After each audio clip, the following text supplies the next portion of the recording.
ఏనుగు వెళ్ళేటప్పుడు కుక్కలు మొరుగుతూనే ఉంటాయి. చంద్రబాబు నాయుడు ఒక ఏనుగు లాంటి వ్యక్తి. మీరు గమనిస్తే తెలంగాణలో ఉన్న ఇప్పుడు పేరుపడ్డ రాజకీయ నాయకులందరూ కూడా రేపు వాళ్ళ పక్క నుంచి చంద్రబాబు నాయుడు వెళ్తే వాళ్ళందరూ వంగి దండాలు పెట్టాల్సిందే. ఎందుకంటే అది రాజకీయ సునామీ ఆయన చేశాడు. ఆయన రాజకీయాలకే ఈ పొలిటికల్ బాద్షాగా నేను ఎప్పుడు పిలుస్తుంటాను. ఈ తెలుగుదేశం పార్టీ చాలా మంది వ్యక్తులు తెలంగాణలో రాజకీయాలు నేర్పింది. అన్ని ఎన్టీఆర్ గారు ఈరోజు మహానలో చెప్తున్నాం. తెలంగాణలో అంతకు ముందు ఇప్పుడు ఈ మాట్లాడిన కాంగ్రెస్ ఎమ్మెల్యే ఏదైతే ఉన్నాడో కాలుకి మొక్కుతాను బాంచలని చెప్పి తిరిగేటోడు. అన్ని ఎన్టీఆర్ ఈ పార్టీ వచ్చిన తర్వాత అక్కడ జోగీలు కానీ, అలాగే ఈ జోగీలు అంటే మీ అందరికీ తెలిసింది దేవదాసీల్ని అరికట్టింది అన్న ఎన్టీఆర్ గారు, తెలుగుదేశం పార్టీ. ఆ తర్వాత ఫాలో చేసింది మా చంద్రబాబు నాయుడు గారు. అలాగే ఒకప్పుడు హైదరాబాద్ అంటే పాత బస్తీ తప్ప మరొక పేరు తెలియదు. సైబరాబాద్ అని చెప్పి దానికి పునాదులు వేశారు. మీరందరూ గమనించాల్సింది, ఎత్తైన బిల్డింగ్లు కనబడతాయి మీకు, కానీ ఆ కింద ఉన్న పునాదులు కనబడవు. ఆ పునాదులు వేసి బిల్డింగ్లు కట్టింది చంద్రబాబు నాయుడు. హైదరాబాద్కి బ్రాండ్ అంబాసిడర్గా పనిచేసింది చంద్రబాబు నాయుడు గారు. తెలంగాణ మీ సాధించామని. దేశంలో అంతకుముందు ఉత్తరాఖండ్ కానీ, అంతకుముందు ఛత్తీస్గఢ్ కానీ, అంతకుముందు జార్ఖండ్ కానీ విడిపోయేటప్పుడు ఎక్కడా కూడా ఇలాంటిది లేదు.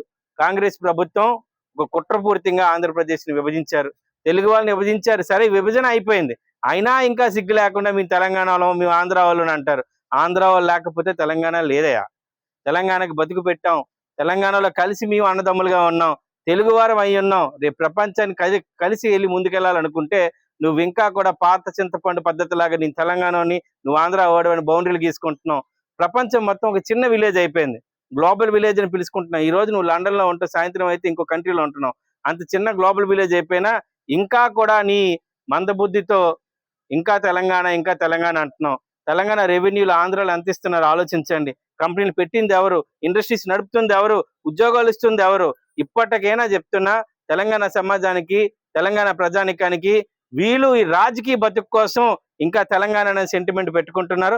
అన్నదమ్ములుగా విడిపోయాం, మనం అన్నదమ్ములుగానే విడిపోయాం, సమానంగా సర్దుకున్నాం. ఇప్పటికీ తెలంగాణ పైన వచ్చే ఇది నీ సొంత రాజధాని కాదు, ఇది సొంత దేశం కాదు. ఏ ఆంధ్రుడైనా అక్కడ వెళ్ళి సెటిల్ అవుతాడు. దేశంలో ఎవరైనా అక్కడ సెటిల్ అవ్వగలుగుతాడు.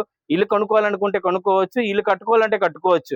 నీ పర్మిషన్ కానీ ఏదో లేదంటే మీ యొక్క ఇలాంటి సైకో ఆలోచనలున్న, సూడో ఆలోచనలున్న మీలాంటి వాళ్ళ పర్మిషన్ అవసరం లేదని మొత్తాన్ని ఆయన మాట్లాడిన విధాన్ని నేనైతే తీవ్రంగా ఖండిస్తున్నాను. ఇప్పటికైనా బుద్ధి తెచ్చుకొని ఎవరి పని వాళ్ళు చేసుకుంటే మంచిగా ఉంటుందనే విషయాన్ని తెలియజేసుకుంటూ సెలవు తీసుకుంటున్నాను. జై హింద్, జై తెలుగుదేశం, జై చంద్రబాబు గారు.